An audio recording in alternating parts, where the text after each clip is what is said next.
Hello everyone, I welcome all the students to साहस institute of commerce. और आज के लेक्चर में हम लोग हमारे एमएस यूनिवर्सिटी का जो 5th नंबर का ऑप्शनल सब्जेक्ट है जिसका की नाम है प्रैक्टिकल अकाउंटिंग वर्कबुक। बहुत ही सिंपल और बहुत ही इंपॉर्टेंट सब्जेक्ट है। काफी सिंपल रहेगा आपके लिए क्योंकि जो चीजें आप लोग आगे 11th 12th स्टैंडर्ड में अकाउंट रिलेटेड पढ़ चुके हो वो मेजोरिटी चीजें यहां पर रिपीट होने वाली है, तो आप लोगों के लिए काफी अच्छी बात है। और मैं आपको एक बार ये क्लियर कर दूं कि this is minor subject, minor category का सब्जेक्ट है, जिसका मतलब होता है कि इसके 2 क्रेडिट पॉइंट रहेंगे। 2 करोड़ नहीं हो, ये 2 क्रेडिट है, 2 क्रेडिट पॉइंट रहेंगे। और इसकी इंटरनल एग्जाम जो होगी, इंटरनल एग्जाम वो 25 मार्क्स की एमसीक्यू बेस्ड रहेगी। 25 एमसीक्यू 1 मार्क्स ईच, 2 यूनिट में से। एंड जो एक्सटर्नल एग्जाम रहेगी वो भी 25 मार्क की रहेगी, बट वो होगी डिस्क्रिप्टिव। पेपर स्टाइल अगर आपको पता ना हो तो इसके लिए मैंने एक अलग से वीडियो रखा है, इंटरनल एग्जाम और एक्सटर्नल एग्जाम के सभी सब्जेक्ट की पेपर स्टाइल रिलेटेड, वो आप लोग देख सकते हो। चलिए अभी हम लोग हमारे यूनिट नंबर 1 की शुरुआत करते हैं, जिसके अंदर सबसे पहले ही जो हमको दिया है that is meaning of accounting. अब ये मीनिंग जो है ये आप लोग 11th स्टैंडर्ड जब शुरू किया था तो सबसे पहले ही ये चीज आई थी। 11th स्टैंडर्ड में सबसे पहले ही ये चीज आप लोग पढ़ चुके हो। AICPA ने अकाउंट की डेफिनेशन हमको दी थी। तो देखिए यहां पर क्या कहा है, इन 1941, ये ईयर याद रखना आपको। 11th स्टैंडर्ड में जब डेफिनेशन दी थी AICPA वाली तब ईयर नहीं दिया था, यहां पर ईयर दिया हुआ है, तो MCQ के लिए काम लग सकता है। तो ये चीज को ध्यान रखना, 1941 ये फुल फॉर्म आपको काम लग सकता है, American institute of certified public accountant, AICPA, American institute of certified public accountant. ठीक है, अब यहां पर एमसीक्यू में बहुत माइनर चेंज कर सकते हैं। AICPA stands for blank, American institute of certified public account, American institute of certified public accounting, American institute of certified public accountancy and accountant. तो अकाउंटेंट ये वर्ड आपको ध्यान रखना है। ठीक है, आपको 4 ऑप्शन ऐसे लगेंगे जैसे चाइनीज भाई बहन है। अब कोई स्टूडेंट ये सोच के जाएगा कि मैंने तो अमेरिका याद कर लिया है, क्योंकि ऑप्शन के अंदर ऐसा होगा कि अफ्रीका देंगे, ऑस्ट्रेलिया देंगे, अर्जेंटीना देंगे और अमेरिका देंगे, तो अपने को अमेरिका याद रखना, ऐसा नहीं है। पूरा जो नाम है वो अच्छे से याद रखना होगा। अब उन्होंने जो डेफिनेशन दी है वो डेफिनेशन यहां पर क्या दी है, तो अकाउंटिंग इज एन आर्ट। मैं आपको यहां पर जो डेफिनेशन है वो लिख के दिखा रहा हूं, कैसे याद रखनी है। तो अकाउंटिंग को मैं अलग अलग पार्ट में याद रखने के लिए बता रहा हूं। आर्ट, आर्ट किस चीज का है, आर्ट ऑफ रिकॉर्डिंग, आर याद रखोगे, क्लासिफाइंग एंड समराइजिंग। 3 चीजें कही है, 3 चीजों के लिए आर्ट का है, art of recording, classifying and summarising. देखो, art of recording, classifying and summarising. कैसे कैसे कैसे, तो इन सिग्निफिकेंट मैनर, सिग्निफिकेंट मतलब प्रॉपर तरीके से, जैसा मन में आएगा कुछ भी लिख दो, ऐसा नहीं। Significant manner and in terms of money, मतलब मॉनेटरी फॉर्म में ही रिकॉर्ड करेंगे। आप देखो अकाउंट अभी तक जितना भी लिखा है वो आप मनी में ही लिखते हो, 5,000 रुपए, 2,000 रुपए, 15,000 रुपए, 5 लाख रुपए, इन टर्म्स ऑफ मनी। तो in significant manner and in terms of money क्या, ट्रांजैक्शंस एंड इवेंट्स। ये आगे आएगा कि क्या होता है ये। देखो, transactions and events that are in part at least of financial character, ऐसे ट्रांजैक्शन एंड इवेंट जो कि फाइनेंशियल कैरेक्टर वाले हो, मतलब जिसके अंदर फाइनेंस मनी इन्वॉल्व हो, and interpreting result thereof, उसके रिजल्ट को इंटरप्रेट करना। ये है डेफिनेशन। अब आपको एक्सटर्नल एग्जाम में डेफिनेशन शायद लिखने की आ सकती है, अदरवाइज नॉर्मली ही याद रखना। एक बार ध्यान से सुनना, एआईसीपीए ने 1941 में डेफिनेशन दी थी और ये डेफिनेशन पूरे वर्ल्ड वाइड एक्सेप्ट है, इंडिया में भी हम यही डेफिनेशन को फॉलो करते हैं, जिसमें क्या कहा है, accounting is an art of recording, classifying and summarising. मतलब जितने भी ट्रांजेक्शन होते हैं उसको पहले रिकॉर्ड कर देते हैं, फिर उसको क्लासिफाई करते हैं कि भाई ये परचेज का ट्रांजेक्शन है, सेल्स का ट्रांजेक्शन है, क्रेडिट ट्रांजेक्शन है, कैश ट्रांजेक्शन है, इस तरह से। एंड समराइजिंग कैसे, तो in significant manner and in terms of money, मतलब प्रॉपरली और पैसों के फॉर्म में। क्या, तो transactions and events which are in part at least of financial character. And last में क्या करना है, interpreting result thereof। Interpreting result मतलब उसका रिजल्ट जो है उसको समझना। ये पूरा प्रोसेस है अकाउंटिंग का, ये अकाउंटिंग की डेफिनेशन है। समझ में आया सब लोगों को? चलिए, यहां तक की चीजें आपको समझ में आ गई हो तो नेक्स्ट है द अकाउंटिंग प्रोसेस। अब इसके अंदर क्या होता है, सबसे पहले हम लोग अकाउंटिंग इवेंट को आइडेंटिफाई करते हैं। मतलब इसका मतलब ये होता है कि ट्रांजैक्शन, आप जो 11th में पढ़े थे ना, उसके एंगल से मैं आपको समझा रहा हूं कि ट्रांजैक्शंस होते हैं वो दो तरह के ट्रांजैक्शंस होते हैं, याद है आपको? एक इकोनॉमिक मतलब आर्थिक, एंड दूसरा होता है नॉन इकोनॉमिक। और अकाउंट के अंदर आप लोगों को पता है कि जो नॉन इकोनॉमिक ट्रांजैक्शंस होते हैं वो रिकॉर्ड नहीं होते हैं। तो ये नॉन इकोनॉमिक ट्रांजैक्शंस रिकॉर्ड नहीं होंगे, और ये जो इकोनॉमिक ट्रांजैक्शंस एंड इवेंट्स होते हैं वो रिकॉर्ड करेंगे। फिर वो रिकॉर्ड कहां पर करते हैं कि भाई जर्नल में लिखो आम नोट, या तो फिर अलग अलग सब्सिडियरी बुक्स बनाओ, तो यहां पर ये सब रिकॉर्ड्स किया जाता है। Then accounting links decision makers with economic activity and with the result of their decision. And उसके बाद फाइनली क्या करेंगे, वो इंफॉर्मेशन को कम्युनिकेट करेंगे, कम्युनिकेटिंग अकाउंटिंग इंफॉर्मेशन किसके साथ, विथ वेरियस स्टेक होल्डर्स, जो हम लोग आगे पढ़ेंगे। अब स्टेक होल्डर्स का मतलब होता है यूजर्स ऑफ अकाउंटिंग इंफॉर्मेशन। और ये यूजर, ये भी आप याद करो 11th स्टैंडर्ड में दो आते थे, दो टाइप के यूजर्स होते थे। एक होते थे इंटरनल यूजर्स, मतलब आंतरिक, एंड दूसरा एक्सटर्नल यूजर्स।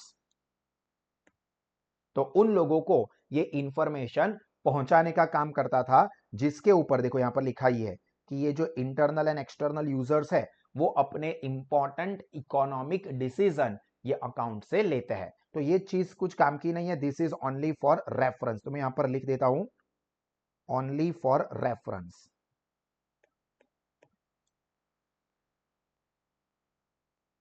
Read only. ये आपको याद रखने की या रट्टेबाजी करने की जरूरत नहीं है।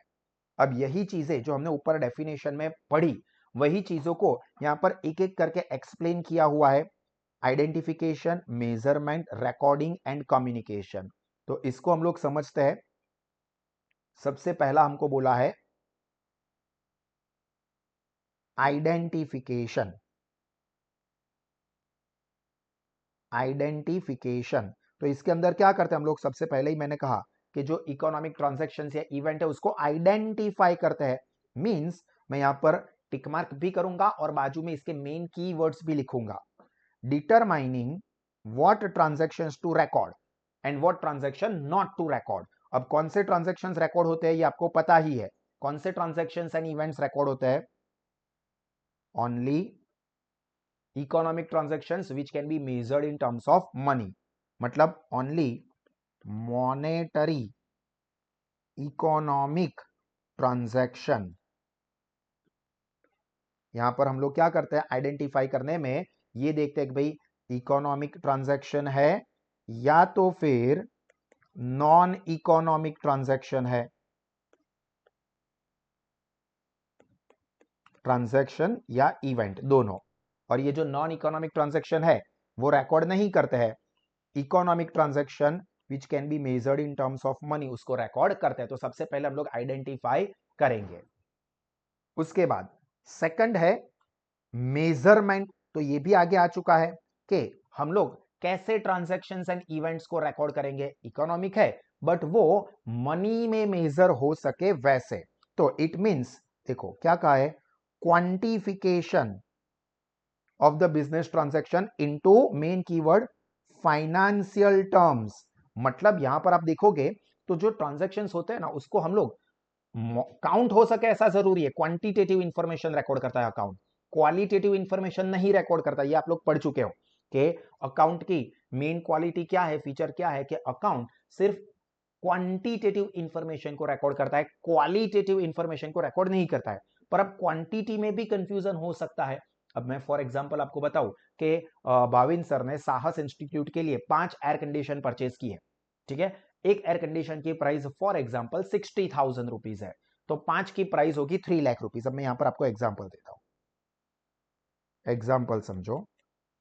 एयर कंडीशन 5 क्वांटिटी, 5 पीस, हर एक की प्राइस है 60,000 रुपीज, तो टोटल रुपीज 3 लाख, ठीक है। अब ये दोनों देखोगे ना तो ये दोनों क्वांटिटेटिव इंफॉर्मेशन है। 5 एयर कंडीशन, 5 हम काउंट कर सकते हैं, 1 2 3 4 5 एसी, एंड 3 लाख रुपीज इसको भी काउंट कर सकते हैं।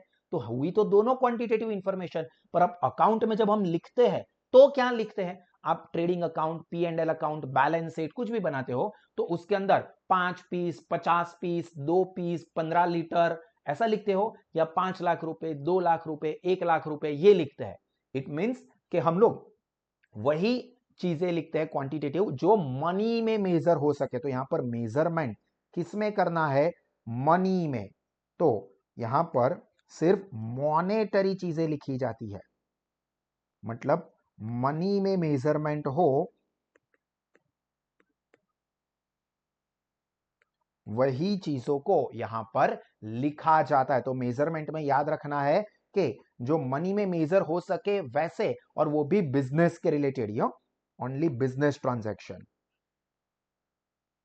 Only business transaction.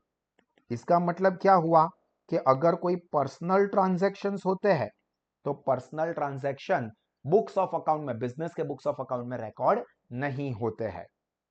Then third चीज, अब ये पता चल गया कि हमने ट्रांजैक्शन को आइडेंटिफाई कर दिया कि इकोनॉमिक ट्रांजैक्शन है। दूसरा, हमने उसको मनी में भी मेजर कर दिया कि भाई हाँ मनी में मेजर हो सके ऐसा बिजनेस का इकोनॉमिक ट्रांजैक्शन है, तो अब लिखना पड़ेगा, ये कंफर्म हो गया। तो थर्ड चीज है रिकॉर्डिंग,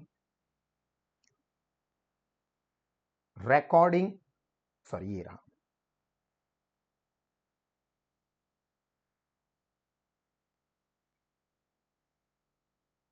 तो देखो, once the economic events are identified and measure in the financial character, they are recorded in books of account. मतलब एक बार हमको पता चल गया कि भाई ये इकोनॉमिक ट्रांजैक्शन है, मनी में मेजर हो सके ऐसा है, मनी में मेजर भी कर दिया, मतलब 50,000, 25,000, 1 लाख, 1.5 लाख, वो तो फिर उसको बुक्स ऑफ अकाउंट्स में रिकॉर्ड करेंगे इन, ये याद रखना एमसीक्यू के लिए काम की चीज है, क्रोनोलॉजिकल ऑर्डर।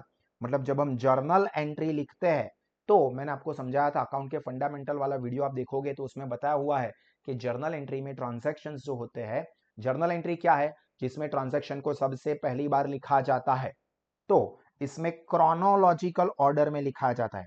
क्रोनोलॉजिकल ऑर्डर का मतलब होता है डेट वाइज, मतलब डेट की सीक्वेंस में पहली तारीख, उसके बाद दूसरी तारीख, फिर सपोज 5वीं तारीख को ट्रांजैक्शन हुआ है तो 5, फिर 6, 7, 10, 11। ऐसा नहीं कर सकते कि पहले पहली तारीख का ट्रांजैक्शन लिखा, फिर 12वीं तारीख का ट्रांजैक्शन लिखा, फिर तीसरी तारीख का ट्रांजैक्शन लिख रहे, ऐसा नहीं हो सकता। ट्रांजैक्शन क्रोनोलॉजिकल ऑर्डर में हम लोग क्या करेंगे, रिकॉर्ड करेंगे। And then the fourth one is communication. Accounting information record हो जाने के बाद उसके जो अलग अलग यूजर्स है उसके साथ हम ये अकाउंटिंग इंफॉर्मेशन को कम्युनिकेट करते हैं, यानी कि शेयर करते हैं। जिससे क्या होता है कि जो अकाउंटिंग इंफॉर्मेशन के यूजर्स है, चाहे वो इंटरनल यूजर्स हो या एक्सटर्नल यूजर्स हो, वो अपने अपने इंपॉर्टेंट इकोनॉमिक डिसीजंस लेते हैं। तो यहां पर क्या होता है, information is regularly communicated through accounting reports. अभी अकाउंटिंग रिपोर्ट्स के अंदर क्या क्या चीजें होती है, तो normally for example P and L account हो, बैलेंस शीट हो, ये सारी चीजें हम लोग क्या करते हैं, जो अलग अलग अकाउंटिंग इंफॉर्मेशन के यूजर्स है उसको देते हैं, जिससे जो यूजर्स है वो अपने डिसीजन लेता है। अब ये यूजर्स अलग अलग पर्पज से एंड अलग अलग एंगल से अकाउंटिंग इंफॉर्मेशन को देखते हैं। तो उसके अंदर जो आपको ये टॉपिक है, ये आपको 11th स्टैंडर्ड में एंड FY बीकॉम में आ चुका था। उसका भी वीडियो यूट्यूब पर है, आप चाहते हो देखना कि अलग अलग अकाउंटिंग इंफॉर्मेशन के यूजर्स अपने कौन कौन से पर्पज के लिए अकाउंटिंग इंफॉर्मेशन को देखते हैं, तो वो चेक कर सकते हैं। मैं आपको एक बार ब्रीफली 2-3 लोगों का ओवरव्यू दे देता हूं। लाइक मैनेजमेंट है, तो मैनेजमेंट को अकाउंटिंग इंफॉर्मेशन क्यों देखते हैं, क्योंकि उनको बिजनेस के लिए इंपॉर्टेंट मैनेजरियल डिसीजंस लेने हैं। फॉर एग्जांपल शेयर होल्डर्स है, तो वो अकाउंटिंग इंफॉर्मेशन क्यों देखते हैं, ताकि वो देख के वो डिसाइड कर सके कि क्या मैंने जो शेयर खरीदे हैं इस कंपनी के, उसको रखूं या बेच दूं। तो ऐसे ही अलग अलग यूजर्स ये अकाउंटिंग इंफॉर्मेशन का यूज करते हैं। और यहां पर हमारा ये जो टॉपिक है पहले वाला, ये पहले टॉपिक का पार्ट कंप्लीट हुआ। आई होप कि आप लोगों को समझ में आया होगा। समझ में आ गया हो तो थम्स अप कर दो जल्दी से। चलो, इसके बाद एक छोटा सा टॉपिक है, अब ये भी सिर्फ रेफरेंस के लिए, जो कि आपको एमसीक्यू में काम लग सकता है। Qualitative characteristics of accounting information.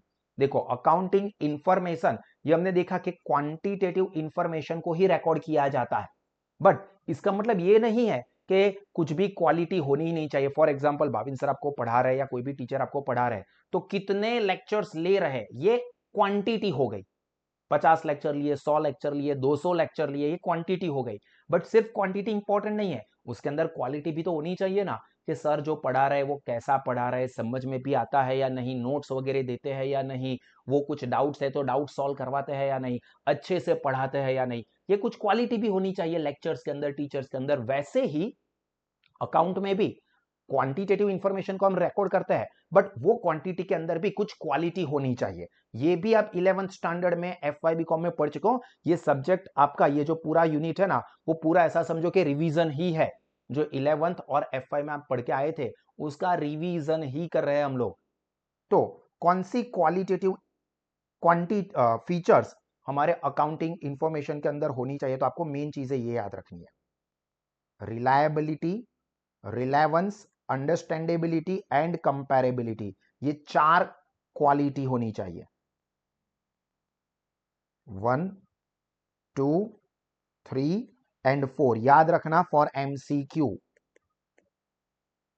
आपको ऑप्शन में दिया होगा कि the accounting should have following qualitative characteristics, और 4 का कॉम्बो दिया होगा, उसमें से 3 इसमें से ही होगा और एक कुछ गलत अंदर डाल के 3 ऑप्शन दे देंगे, और एक चौथा ऑप्शन ऐसा होगा जिसमें ये चारों की 4 हो और आपको ये सिलेक्ट करना हो। तो कौन कौन सी है? रिलायबिलिटी। अब यहां पर इसके बारे में डिटेल में नहीं कहा है, बट मैं आपको ओवरव्यू बता देता हूं कि रिलायबिलिटी का मतलब क्या होना चाहिए, कि अकाउंटिंग इंफॉर्मेशन अंदर भले क्वांटिटी हो बट वो भरोसेमंद होनी चाहिए। रिलायबिलिटी का मतलब भरोसा, ट्रस्ट, कि भाई यहां पर जो इंफॉर्मेशन दी है उसके ऊपर हम लोग भरोसा कर सकते हैं, क्योंकि उसको देख के हम लोग डिसीजन ले रहे हैं। तो पहली तो वो रिलायबल हो, मतलब भरोसेमंद हो।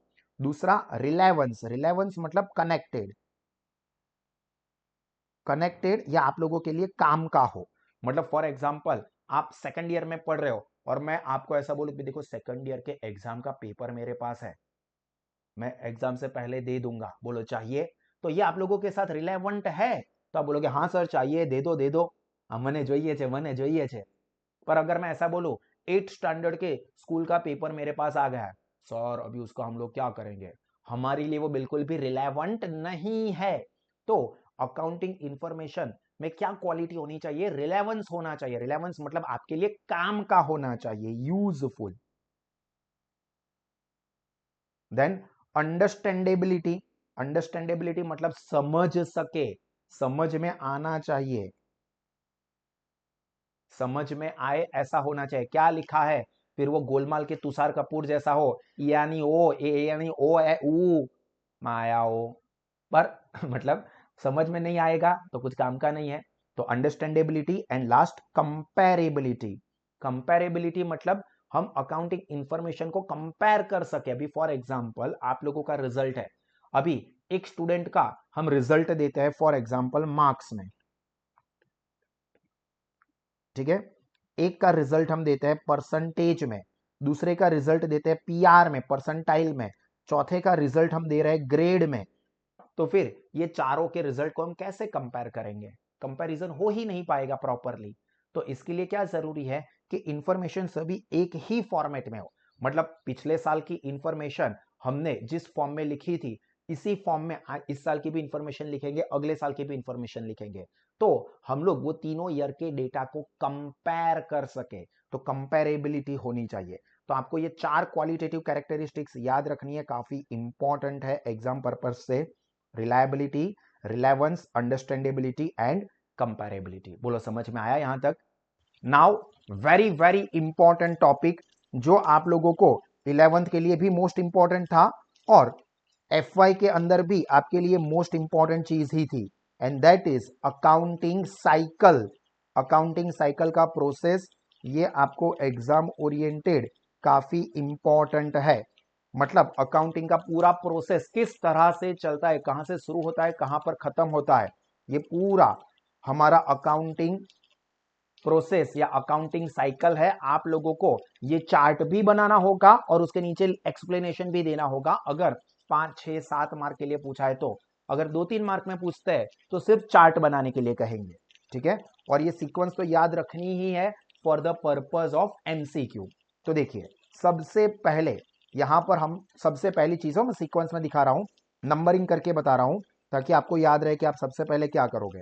तो सबसे पहले हमारा बिजनेस एंटिटी, मतलब बिजनेस का नाम रहेगा। फॉर एग्जाम्पल यहां पर मैं लिख रहा हूं साहस इंस्टीट्यूट। अब आपका जो भी बिजनेस है वो यहां पर नाम आएगा साहस इंस्टीट्यूट। अब उसके जो बुक्स ऑफ अकाउंट्स हम लोग बना रहे हैं, तो सबसे पहले हमको इसमें क्या करना होगा, ये बिजनेस का नाम आया, प्रोसेस यहां से शुरू हो रहा है, बुक्स ऑफ अकाउंट, ये मेन चीज हुई कि हम लोग अकाउंटिंग रिकॉर्ड्स लिखने वाले हैं। तो सबसे पहले अपने को क्या करना होगा, ट्रांजैक्शन को आइडेंटिफाई करना होगा। देखो मैं इसको प्रोसेस का नंबर नहीं दे रहा हूं, ये लिखने के लिए, फिर प्रोसेस का नंबर जब शुरू होगा ना वहां से मैं 1 नंबर दूंगा। नंबर तो दिया हुआ है ये देखो यहां पर। अब बुक्स ऑफ अकाउंट्स में जब हम रिकॉर्डिंग करते हैं तो हम लोगों को ट्रांजैक्शंस आइडेंटिफाई करने होते हैं। तो यहां पर आएंगे ट्रांजैक्शन। अब ट्रांजैक्शन आपको पता है 2 तरह के होते हैं, यहां से हम लोग शुरू कर रहे हैं, ऐसा समझो। ट्रांजैक्शन 2 तरह के होते हैं, एक होते हैं इकोनॉमिक ट्रांजैक्शन और दूसरे होते हैं नॉन इकोनॉमिक ट्रांजैक्शन, आर्थिक व्यवहार, बिन आर्थिक व्यवहार। अब ये जो इकोनॉमिक ट्रांजैक्शंस होते हैं वो फर्दर 3 टाइप के होते हैं, ये भी चीजें 11th एंड FI में आ चुकी है। एक होता है कैश ट्रांजैक्शन। कैश ट्रांजैक्शन आप किसे कहते हो, जिसमें कैश का एक्सचेंज इमीडिएट हो जाता है, वो कैश ट्रांजैक्शन। दूसरे होते हैं क्रेडिट ट्रांजैक्शन, मतलब साखना व्यवहार के उधार व्यवहार। उसमें क्या होता है कि हमने ट्रांजैक्शन अभी कर दिया, गुड्स या सर्विस या असेट अभी खरीद लिया, बट उसका पेमेंट फ्यूचर में करने वाला है, तो उसको कहते हैं क्रेडिट ट्रांजैक्शन। एंड तीसरा होता है एक्सचेंज या तो फिर स्पेशल ट्रांजैक्शन, विशिष्ट व्यवहार, जिसके अंदर कैश का एक्सचेंज इमीडिएट भी नहीं होता है और फ्यूचर में भी नहीं होता है। फॉर एग्जाम्पल बेड डेट या फिर डेप्रीसिएशन, ये सब स्पेशल ट्रांजैक्शन के एग्जाम्पल है। तो ट्रांजैक्शन को 2 कैटेगरी में बाइफरकेट करते हैं, इकोनॉमिक, नॉन इकोनॉमिक। इकोनॉमिक को ट्रांजैक्शन को further 3 category, cash, credit, exchange या स्पेशल। जबकि नॉन इकोनॉमिक ट्रांजैक्शन होते हैं वो तो वहीं पर खत्म, उसको तो बुक्स ऑफ अकाउंट रिकॉर्ड ही नहीं करते, मतलब चल निकल, पहली फुर्सत में, कोई जरूरत नहीं है तेरी इधर, उसको वहीं पर गेट आउट। अब ये ट्रांजैक्शन को हमने आइडेंटिफाई कर दिया कि भाई इकोनॉमिक ट्रांजैक्शन है, तो लिखेंगे, तो कहां लिखेंगे, कौन सी बुक में लिखेंगे। तो यहां पर हमारा सबसे पहला स्टेप आया, यहां पर ये पहला स्टेप, अकाउंटिंग का प्रोसेस जो स्टार्ट हुआ एक्चुअली में बुक के अंदर लिखने का वो यहां से। वैसे यहां से ऊपर हमें लिखना है एंटिटी, बिजनेस एंटिटी, उसके अंदर बुक्स ऑफ अकाउंट्स, उसमें ट्रांजैक्शन। पर अब ट्रांजैक्शन पता चल गया, उसके बाद लिखने का काम, यानी कि एक्चुअल अकाउंटिंग प्रोसेस साइकिल यहां से स्टार्ट होती है। अब उसमें या तो हम लोग जर्नल एंट्री बनाएंगे, मतलब जर्नल बुक, आम नोंद। अब वो कब बनाते हैं कि जब बिजनेस छोटा हो या नंबर ऑफ ट्रांजैक्शन कम हो तो सभी के सभी ट्रांजैक्शंस हम एक ही बुक में रिकॉर्ड करते हैं, जिसको हम लोग कहते हैं जर्नल, आम नोट। पर अगर बिजनेस बहुत बड़ा है या बिजनेस के अंदर नंबर ऑफ ट्रांजैक्शंस बहुत ज्यादा है तो सभी ट्रांजैक्शन को एक ही बुक में लिखने की जगह पर हम लोग क्या करेंगे, अलग अलग टाइप के ट्रांजैक्शंस को रिकॉर्ड करने के लिए अलग अलग बुक बनाएंगे, जिसको कहते हैं सब्सिडियरी बुक्स, मतलब पेटा नोट। सिंपल वर्ड्स में समझाऊं तो जब आप 11th 12th में थे तो क्या करते थे, अकाउंट की नोटबुक अलग, स्टैटिस्टिक्स की बुक अलग, इकोनॉमिक्स की बुक अलग, ओसीएम की बिजनेस स्टडीज की बुक अलग। क्यों? क्योंकि सर हर एक सब्जेक्ट के अंदर कितने सारे चैप्टर्स, कितने सारे टॉपिक्स है। बट अगर ऐसा होता कि ओसीएम के अंदर एक ही चैप्टर है, अकाउंट के अंदर तो सिर्फ एक ही टॉपिक है, चैप्टर भी नहीं है पूरा, स्टैटिस्टिक्स के अंदर 2 ही टॉपिक है, तो एक ही बुक में सब लिख देंगे। क्यों? क्योंकि कम चीजें है। और अगर ज्यादा चीजें हैं तो अलग अलग बुक बनाओ, ताकि जिसकी जब भी जरूरत हो तो हमें इजीली मिल जाए। वैसे ही यहां पर अगर ट्रांजैक्शंस बहुत ज्यादा हो तो अलग अलग टाइप के ट्रांजैक्शंस को रिकॉर्ड करने के लिए अलग अलग बुक बनाएंगे, जिसको कहते हैं सब्सिडियरी बुक। और आपको पता हो 8 टाइप की सब्सिडियरी बुक्स होती है, ये भी आप 11th एंड F5 में पढ़ चुके हो। अब वो कौन सी 8 टाइप की सब्सिडियरी बुक होती है, तो पहली रहेगी हमारी परचेस बुक। परचेस बुक के अंदर क्या चीजें रिकॉर्ड करते हैं, एक बार भी ये भी मैं आपको याद करवा दूं, only credit purchase of goods. सिर्फ गुड्स हम क्रेडिट पर परचेस करें तो वो परचेस बुक में लिखा जाता है, मतलब कैश परचेस या असेट का परचेस नहीं आता है। Then second, purchase return book, खरीद परत नोंद।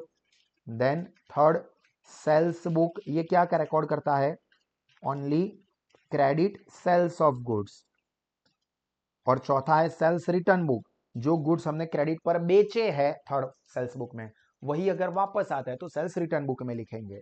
देन फिफ्थ, कैश बुक, वो क्या रिकॉर्ड करता है, ऑल कैश ट्रांजैक्शन, कैश यानी कि बैंक वाले भी उसमें आ गए। ठीक है, कैश ट्रांजैक्शन जो आप पढ़ चुके हो कि कैश बुक 3 टाइप की आती थी, simple cash book, 2 columnar cash book and 3 columnar cash book. 3 columnar cash book के बड़े बड़े एग्जांपल्स भी आपने किए हुए हैं 11th स्टैंडर्ड के अंदर। 14 टेबल्स, 14 कॉलम्स बनाने आते थे। टेबल आप बनाना शुरू करते थे अपनी नोटबुक पे, खत्म होता था बाजू वाले की नोटबुक पे, उतना बड़ा टेबल आता था। वो कैश बुक जिसके अंदर सारे के सारे कैश ट्रांजेक्शन रिकॉर्ड होते हैं। फिर ये दो उतना ज्यादा काम का नहीं है, bills receivable book, bills payable book, जो कि ज्यादातर इंपोर्ट एक्सपोर्ट के बिजनेस में यूज होता है, डोमेस्टिक बिजनेस में नॉर्मल ये कम होता है। एंड 8वीं टाइप है जर्नल प्रॉपर, जो ट्रांजैक्शन ऊपर की कोई सब्सिडियरी बुक में नहीं आता है वो सारे ट्रांजैक्शन जर्नल प्रॉपर में आते हैं। मतलब वो है ना, जिसका कोई नहीं उसका ऊपर वाला है, वैसे ही जिस ट्रांजैक्शन की कोई सब्सिडियरी बुक नहीं उसकी जर्नल प्रॉपर। तो ये 8 जर्नल प्रॉपर, इसके भी नाम आपको याद रखने हो सकते हैं, एमसीक्यू में या डिस्क्रिप्टिव में काम लग सकता है। अब ये दोनों नहीं बनाते हो, या तो जर्नल होगा या तो सब्सिडियरी बुक होगा। अब उसमें से जो भी आपने बना दिया उसके बाद नेक्स्ट क्या किया जाता है, याद करो 11th स्टैंडर्ड। सब्सिडियरी बुक के बाद हमारा चैप्टर आता था लेजर पोस्टिंग, खाता वही खतवणी, जिसके अंदर हम लोग क्या करते थे, अलग अलग अकाउंट बना के उसके अंदर पोस्टिंग करते थे। अकाउंट के अंदर हम लोग पोस्टिंग करते थे, डेबिट साइड या क्रेडिट साइड, पेज को बीच में से फोल्ड कर देते थे, left side debit, right side credit, और उसके अंदर डेबिट साइड या क्रेडिट साइड पर पोस्टिंग करते थे। उसका भी थोड़ा रूल याद करवा दूं, जर्नल एंट्री के ऊपर से लेजर पोस्टिंग कैसे होता था कि जो अकाउंट जर्नल एंट्री में डेबिट हुआ है उसके अकाउंट में डेबिट साइड पर हम पोस्टिंग करते थे, पर नाम लिखते थे ऑपोजिट यानी कि क्रेडिट वाला। और जर्नल एंट्री में जो अकाउंट क्रेडिट होता था, जब लेजर पोस्टिंग करते थे तब उसके अकाउंट में क्रेडिट साइड पर लिखते थे अमाउंट, पर नाम डेबिट वाले अकाउंट का लिखते थे। अब किसी को ऐसा लगे सर ये सब क्या बोल रहे हो, तो भाई 11th स्टैंडर्ड का लेजर पोस्टिंग के चैप्टर का सुपर रिवीजन वीडियो हमारे यूट्यूब चैनल से देख लेना, क्योंकि ये 11th का है, इसलिए मैं अभी डिटेल में नहीं जा रहा हूं। वो मैंने 11th में डिटेल में पढ़ाया था। आपको याद ना हो या आप साहस के स्टूडेंट ना रहे हो तो यूट्यूब पर हमारे ये सभी चैप्टर्स के सुपर रिवीजन वीडियो अवेलेबल है, विच इज फ्री, आप देख सकते हो। उसके बाद नेक्स्ट स्टेप है ट्रायल बैलेंस, काचू सरवयू, which is a connecting link है। कनेक्टिंग लिंक, किन दो के बीच में कनेक्टिंग लिंक होता है ये भी आपको एमसीक्यू में काम लग सकता है, लेजर एंड फाइनल अकाउंट। मतलब अभी तक हमने जो अकाउंट का प्रोसेस किया है ना, लेजर तक, लेजर बनाया, फिर टोटलिंग बैलेंसिंग किया, यहां तक की चीजें मैथमेटिकली सही है या नहीं वो चेक करने के लिए हम लोग ट्रायल बैलेंस बनाते हैं, और ट्रायल बैलेंस के अंदर दोनों साइड डेबिट एंड क्रेडिट का टोटल सेम होता है, और अगर वो सेम हो तो हम लोग आगे फाइनल अकाउंट बनाने का जो हमारा मेन काम है उसके ऊपर पहुंच जाता है।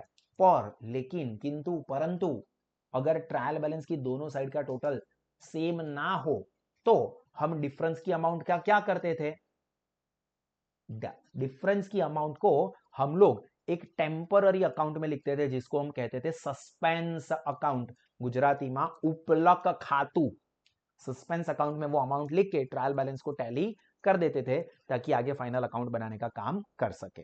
एंड जो लास्ट स्टेज है हमारा वो है फाइनल अकाउंट बनाने का, और ये फाइनल अकाउंट के अंदर हम लोग मेनली 3 चीजें बनाते थे। ट्रेडिंग अकाउंट अगर सोल प्रोप्राइटरशिप का बिजनेस है तो, प्रॉफिट एंड लॉस अकाउंट अगर पार्टनरशिप है तो उसके बाद profit and loss appropriation account and capital account भी आते थे, and third one is balance sheet.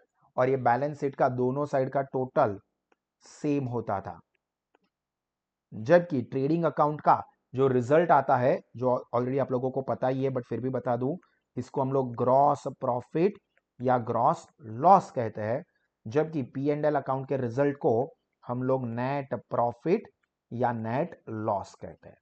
ये फंडामेंटल चीज है जो आपको पता ही है बट फिर भी याद करवा देता हूं, शायद एमसीक्यू में आ जाए तो आपको पता हो। ये पूरा अकाउंटिंग का जो प्रोसेस होता है जो यहां तक हमने डिस्कस किया, उसकी कुछ बाउंड्रीज है कि अकाउंटिंग का ये प्रोसेस आप करोगे पर अपनी मर्जी से नहीं करोगे, इसके लिए 4 चीजों को हमें पकड़ के चलना है और उसके बीच में रह के ही ये काम करेंगे। और वो 4 चीजें क्या क्या है, तो ये अकाउंटिंग कॉन्सेप्ट, ये भी आप 11th स्टैंडर्ड में एंड एफवाई बीकॉम में पढ़ चुके हो। 10 अकाउंटिंग कॉन्सेप्ट थे, याद करो। बिजनेस एंटिटी कॉन्सेप्ट जिसमें ओनर एंड बिजनेस दोनों अलग अलग होते हैं, गोइंग कंसर्न कॉन्सेप्ट, ये सारे अलग अलग concept, cost concept, accrual concept, matching concept, ये 10 कॉन्सेप्ट आप लोग पढ़ चुके हो, और उसका भी सुपर रिवीजन वीडियो अवेलेबल है, तो आप चाहो तो देख सकते हो, साहस एप्लीकेशन से। इसके साथ साथ होता है अकाउंटिंग कन्वेंशन। अकाउंटिंग कन्वेंशन मतलब हिसाबी प्रणालिका हो, ये भी आपको अगर याद हो तो 4 अकाउंटिंग कन्वेंशन आप लोग पढ़ चुके हो। इसमें एक फेमस आपको पता ही है, कंजर्वेटिज्म या प्रूडेंस का कन्वेंशन, जिसमें हम ये कहते थे कि anticipate future loss but don't anticipate future gain, तो वो अकाउंटिंग कन्वेंशन था। 4 अकाउंटिंग कन्वेंशन है। देन अकाउंटिंग स्टैंडर्ड्स जो आईसीएआई इश्यू करते हैं, वो accounting standards, and accounting policy. इतनी चीजों के बीच में रह के ये अकाउंटिंग का पूरा प्रोसेस किया जाता है। अकाउंटिंग पॉलिसीज क्या होती है, accounting policies refers two methods, अलग अलग मेथड होती है जिसमें से बेस्ट सूटेबल मेथड हम लोग हमारे लिए एडॉप्ट करते हैं। जैसे कि डेप्रीसिएशन के लिए स्ट्रेट लाइन मेथड है, रिटर्न डाउन वैल्यू मेथड है, एन्युटी मेथड है, मशीन ओवर मेथड है, बहुत सारी है। उसमें से मेरे लिए मुझे लगता है कि WDV return down value method, घटती जती बाकीनी पद्धति बेस्ट है, तो वो मैं एडॉप्ट करूंगा, तो वो मेरे लिए अकाउंटिंग पॉलिसी बन जाएगा। वैसे ही आपने गुडविल की अलग अलग मेथड देखी थी, simple profit method, simple average profit method, weighted average profit method, super profit method, capitalisation of profit method, की अलग अलग मेथड्स में से हम लोग हमारे बिजनेस के लिए जो मेथड को अडॉप्ट करते हैं वो बन जाती है हमारी अकाउंटिंग पॉलिसी। तो इसके बीच में रह के ये अकाउंटिंग का प्रोसेस पूरा किया जाता है, और यही चीजों को जो मैंने आपको समझाया वही चीज यहां पर पूरी एक्सप्लेन की हुई है, जो कि आप लोगों को एक बार पढ़ लेना है। तो यहां पर हमारा मेन जो कॉन्सेप्ट है, मेन चीज जो है अकाउंटिंग साइकिल वाला, वो कंप्लीट हुआ। आई होप कि यहां तक की चीजें आप लोगों को समझ में आई होगी। चलिए दोस्तों, यहां तक की चीजें आपको समझ में आई हो तो अभी हम लोग नेक्स्ट हमारे एक और इंपॉर्टेंट टॉपिक पे जा रहे हैं। ये भी आप लोग आगे 11th एंड एफवाई में पढ़ चुके हैं, हमें यहाँ पर सिर्फ रिवीजन ही करना है। अकाउंटिंग फ्रेमवर्क, जिसके अंदर आते हैं accounting concept, convention, policy, standards, जो यहाँ पर हमने देखा कि जो 4 बाउंड्रीज है जिसके बीच में रह के अकाउंटिंग प्रोसेस होता है, वो 4 बाउंड्री के अंदर क्या क्या चीजें अपने को समझनी है, वही हम लोग यहाँ पर डिस्कस करने वाले हैं। चलिए, तो यहां पर सबसे पहले तो ये अकाउंटिंग कॉन्सेप्ट हो या कन्वेंशन हो, ये सभी चीजें आती है under accounting standards. Accounting standards के अंदर आती है, अकाउंटिंग प्रिंसिपल्स के अंदर, सॉरी, अकाउंटिंग प्रिंसिपल्स के अंदर। अभी अकाउंटिंग प्रिंसिपल्स क्या होते हैं, तो देखो, अकाउंटिंग प्रिंसिपल्स, इसके लिए एक फुल फॉर्म आपको याद रखना है, GAAP। ये आप लोग 11th में सुन चुके हो आज से हजारों साल पहले, जनरली एक्सेप्टेड अकाउंटिंग प्रिंसिपल्स। ये फुल फॉर्म आपको MCQ के लिए काम लग सकता है। वो क्या है, तो this refers to the rules और guidelines which are adopted for recording and reporting of the business transaction in order to bring uniformity in the preparation and presentation of financial statement। keywords यहां पर है, वो है rules and guidelines, जो कि दुनिया भर के अकाउंटेंट ने एडॉप्ट की है कि जब भी हम अकाउंट लिखेंगे तो इन चीजों को हम लोग फॉलो करेंगे ही, ताकि सब लोगों का अकाउंट सेम हो। लाइक आप लोग याद करो कि पर्सनल अकाउंट के रूल ऐसे पढ़ चुके हो कि debit the receiver, credit the giver. तो सब लोग, चाहे मैं अकाउंट लिखूं, चाहे आप लिखो, चाहे कोई मुंबई में लिखता है, चाहे कोई चेन्नई में लिखता है, चाहे कोई दिल्ली में लिखता है, they will all follow the same rule, debit the receiver, credit the giver, debit what comes in, credit what goes out, debit expense and loss, credit incomes and gains. तो ये क्या है कि सब लोगों को ये सेम रूल फॉलो करना है। वैसे ही अकाउंटिंग प्रिंसिपल्स इसी तरह के कुछ रूल्स है, रेगुलेशंस है, जो कि दुनिया भर के अकाउंटेंट फॉलो करते हैं जब वो अकाउंट लिखने का काम करते हैं। अब उसके अंदर जो अकाउंटिंग कॉन्सेप्ट है वो क्या है, पहले हम लोग कॉन्सेप्ट की बात करते हैं। तो अकाउंटिंग कॉन्सेप्ट, उसके लिए मेन कीवर्ड आप याद रखोगे, मेन कीवर्ड है फंडामेंटल आइडियाज और basic assumptions. Those basic assumptions जिसके ऊपर ये अकाउंटिंग लिखने का काम होता है, मतलब धारणा हो, ये चीज हम लोग एज्यूम करके ही चलेंगे। जब भी हम अकाउंट लिखेंगे तो इतना तो हम एज्यूम करके ही चलेंगे, जिसमें क्या है, तो पहला है बिजनेस एंटिटी कॉन्सेप्ट। अब बिजनेस एंटिटी कॉन्सेप्ट क्या कहता है कि business and owner both are different. Business जो है वो अपने ओनर से अलग है। मेन कीवर्ड्स मैं आपको हाईलाइट करवा देता हूं, business has distinct separate entity from its owners, बस इतना ही याद रखना है। धंधो અને ધંધાનો માલિક બંને અલગ અલગ છે। उसके बाद मनी मेजरमेंट कॉन्सेप्ट, तो नाम से ही पता चल जाता है कि सिर्फ वही ट्रांजैक्शन एंड इवेंट्स रिकॉर्ड करेंगे which can be measured in terms of money. देखो, only those transactions and happenings यानी कि events which can be express in terms of money are recorded. मतलब जिसको हम मनी में मेजर कर सके, मनी में मेजर कर सके, बस उन्हीं चीजों को हम लोग रिकॉर्ड करेंगे। बाकी की चीजें जो मनी में मेजर नहीं हो सकती, निकल तेरी कोई जरूरत इधर अपने को नहीं है। Then third one is going concern concept. પેઢીના અલગ સાતત્યનો સિદ્ધાંત, सॉरी कंटिन्यूटीનો सिद्धांत, जो क्या कहता है कि एक बार बिजनेस चालू होगा ना, फिर वो बहुत लंबे समय तक चलता ही रहेगा। फॉर एग्जाम्पल 2025 में मैं बिजनेस स्टार्ट कर रहा हूं, तो ये नहीं सोचूंगा कि बस इतना बढ़िया लॉस करूं कि 26 में तो बंद हो जाए, नहीं, 25 में चालू करूंगा, 26, 27, 30, 35, 50, मेरे बच्चे भी इसी बिजनेस पर आगे बढ़ेंगे, ये मेरा बिजनेस चलता ही रहेगा, ऐसा हम एज्यूम करते हैं। हो सकता है बिजनेस बंद हो जाए, रियलिटी अलग हो सकती है, बट एजम्पशन यही करेंगे। तो देखो यहां पर क्या एजम्पशन किया जाता है, assumes that business firm would continue to carry out its operation for indefinitely very long period। मतलब बिजनेस बंद नहीं होगा, वो चलता ही रहेगा। Then fourth is accounting period concept. मतलब बिजनेस की लाइफ तो बहुत लंबी है, बट अकाउंटिंग पर्पज से लिखने के लिए हम लोग क्या करते हैं, बिजनेस की लॉन्ग लाइफ को छोटे छोटे टुकड़ों में, जो कि 1 साल का होता है, उसमें डिवाइड करते हैं, जो कि 1 अप्रैल से लेके 31 मार्च तक का होता है, तो वो होता है अकाउंटिंग पीरियड। देखो, span of business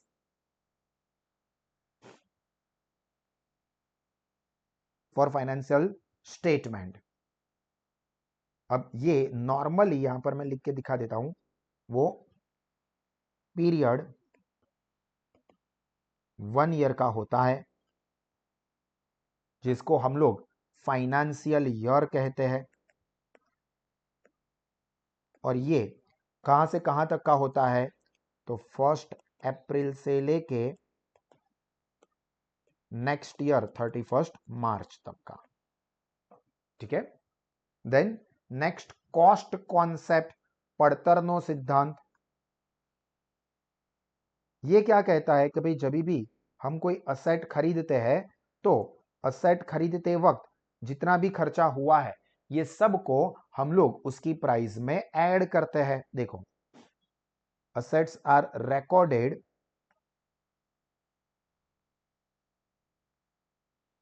at their cost price। Cost price का मतलब होता है एक्विजिशन प्राइस, मतलब purchase price plus expense incurred at time of purchase. Asset खरीदते वक्त जितना भी खर्चा हुआ है, ये सब इसमें ऐड करेंगे। फॉर एग्जांपल, एक एयर कंडीशन है, मैंने 60,000 का खरीदा, बट उसको शोरूम से मेरे घर पर लाने का किराया 500 रुपए का हुआ और इंस्टॉल करने का खर्चा 1500 रुपए का हुआ, तो मैं एयर कंडीशन बैलेंस शीट में असेट साइड पर दिखाऊंगा विथ 62,000। 60,000 plus 500 plus 1500। क्लियर? तो ये कहता है cost concept. Then dual aspect concept, ये हमें पता ही है, हर एक ट्रांजैक्शन की कितनी इफेक्ट होती है, two fold effect. Every transaction has two fold effect. और वो कौन सी दो इफेक्ट होती है, ये हमें पता ही है, एक होती है डेबिट एंड क्रेडिट। ये दो इफेक्ट क्या होती है, डेबिट एंड क्रेडिट। और इसकी वजह से ही क्या होता है कि जो हमारी बैलेंस शीट का इक्वेशन है, अकाउंटिंग इक्वेशन या balance sheet equation, asset is equal to capital plus liability, ये हमेशा टैली हो जाता है। Then next is revenue recognition concept. हम लोग रेवेन्यू कब हमारी जनरेट हुई ऐसा मानेंगे, तो when goods and services are sold. Main ये है कि हम लोग रेवेन्यू कंसीडर करेंगे at time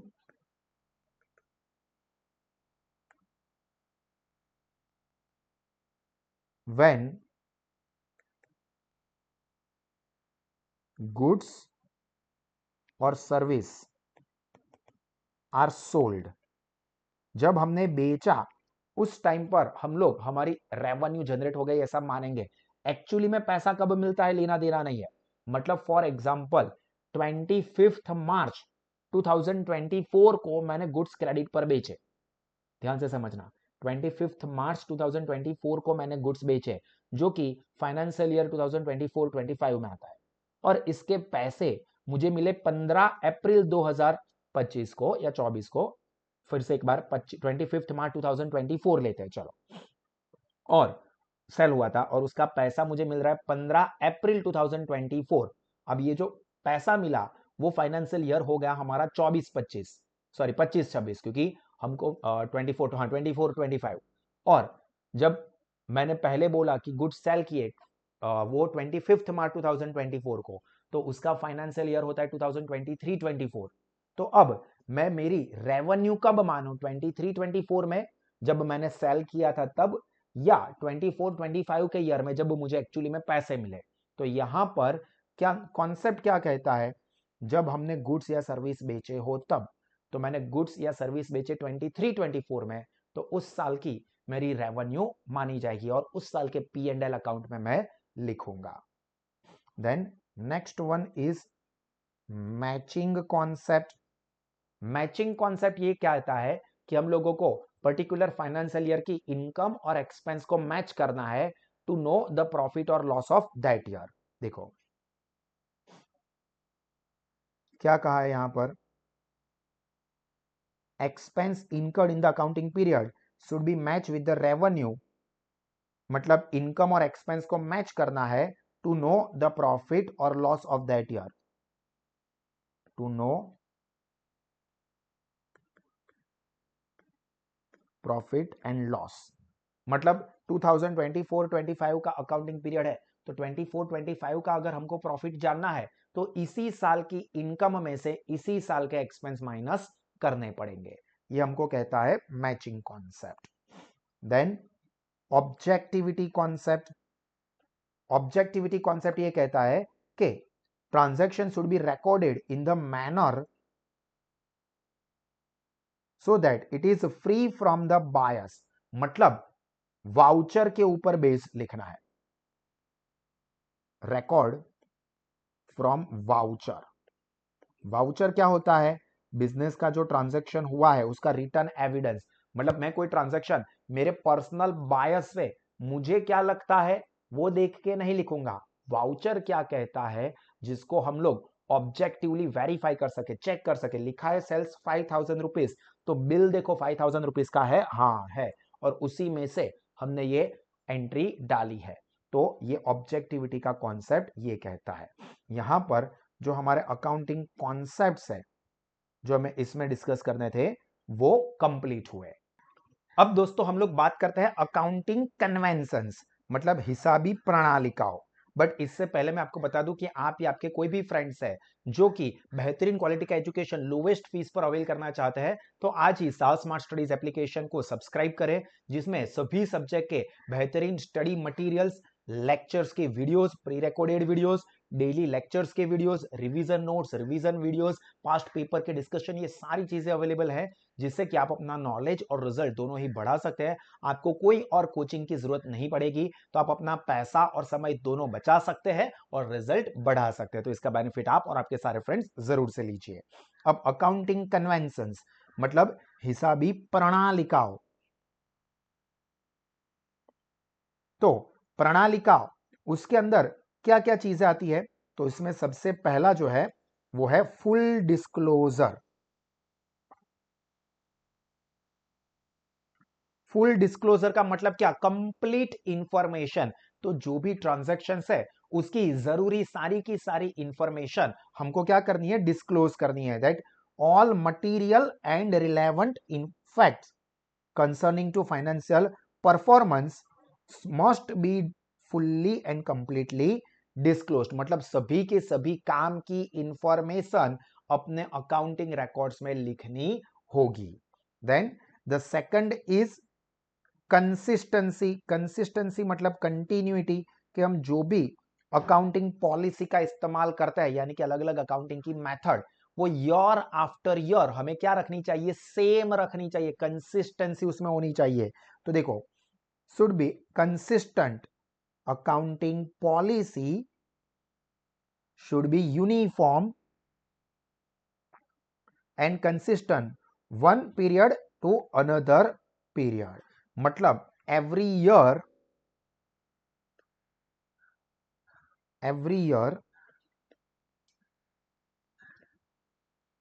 accounting policy should be same। मतलब जो मेथड हम लोग यूज करते हैं, चाहे वो डेप्रिसिएशन के लिए हो, गुडविल के लिए हो, इन्वेंटरी के वैल्यूएशन के लिए हो, वो एक मेथड हमने एक साल यूज की तो दूसरे साल तीसरे साल वो सेम मेथड यूज करनी चाहिए। हाँ, इसके अंदर चेंजेस करने अलाउड है, बट उसकी भी कुछ रिक्वायरमेंट्स अलग होती है। And the third one is conservatism, या जिसको हम लोग प्रूडेंस भी कहते हैं, शाणपण सिद्धांत। वो क्या कहता है कि भाई फ्यूचर के लॉस को कंसीडर करो, anticipate future loss, but unrealised gain should be ignored. मतलब फ्यूचर के गेन को, फ्यूचर लॉस कंसीडर करो, रिकॉर्ड करो। फ्यूचर गेन होगा ऐसा लग रहा है तो उसको रिकॉर्ड नहीं करेंगे, वो जब गेन होगा तब देखेंगे। Then fourth one is materiality. Materiality materiality मतलब काम की इंफॉर्मेशन, यूजफुल। तो जो भी इंफॉर्मेशन हम लोग अकाउंटिंग रिकॉर्ड्स में लिखे वो सब मटीरियल होनी चाहिए, काम की होनी चाहिए। That item is likely to, अब ये मटेरियल है या नहीं, काम का है या नहीं, वो किसके ऊपर डिपेंड है? सबसे पहले तो only material information should be recorded. Record material यानी के यूजफुल इंफॉर्मेशन। अब इंफॉर्मेशन मटेरियल यानी कि यूजफुल है या नहीं वो कैसे पता चलेगा? तो अगर उस आइटम का knowledge is likely to influence the decision of a reasonably prudent investor और क्रेडिटर, तो उसको मटेरियल इंफॉर्मेशन कहेंगे।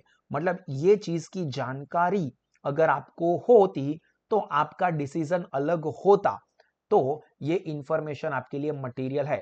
मतलब फॉर एग्जांपल ऐसा है कि सर साहस इंस्टीट्यूट में हमको साहस एप्लीकेशन के थ्रू पढ़ना है, आप लोगों की इन्फो एजुकेशन आप लोगों से ही लेना है। मैं बोलूं अभी 1 लाख रुपए फीस है 1 साल की, ओ सर ये फीस तो बहुत ज्यादा है, तो मैं नहीं पढ़ाई करूंगा। अब ये फीस की इंफॉर्मेशन आपके डिसीजन को इन्फ्लुएंस करती है। फीस 7,000 रुपए ही है, सर यहां पर ही पढ़ना है, बहुत अच्छा, इतनी कम फीस पे पूरे साल का एजुकेशन सभी सब्जेक्ट का मिल जाता है, मतलब एक सब्जेक्ट तो 400 रुपए के आसपास का हुआ, मुझे यहीं से पढ़ना है। तो ये फीस की इंफॉर्मेशन आपके डिसीजन को इन्फ्लुएंस करती है, तो वो मटेरियल इंफॉर्मेशन है। पर ऐसा है कि नहीं सर 1 लाख रुपए लो या 10 लाख रुपए लो या 1,000 लो, मैं तो आपके पास ही पढ़ने वाला हूं, तो आपके लिए फीस की इंफॉर्मेशन इममटेरियल हो गई। क्यों? क्योंकि वो आपके डिसीजन को इन्फ्लुएंस नहीं कर रही है। क्लियर? तो यहां पर हमारा ये वाला टॉपिक भी कंप्लीट हुआ। इसके बाद जो दो छोटे छोटे टॉपिक है वो कुछ खास काम के नहीं है, बट फिर भी इसको एक बार हम रिफर कर लेते हैं, जो कि है अकाउंटिंग स्टैंडर्ड्स। पूरा एक अलग ही होता है, जो कि क्या है, तो are written statement of uniform accounting rules and guidelines. मतलब जब भी कोई अकाउंट लिखता है तो वो अकाउंटिंग स्टैंडर्ड जो सबके लिए यूनिफॉर्म, यूनिफॉर्म का मतलब सेम,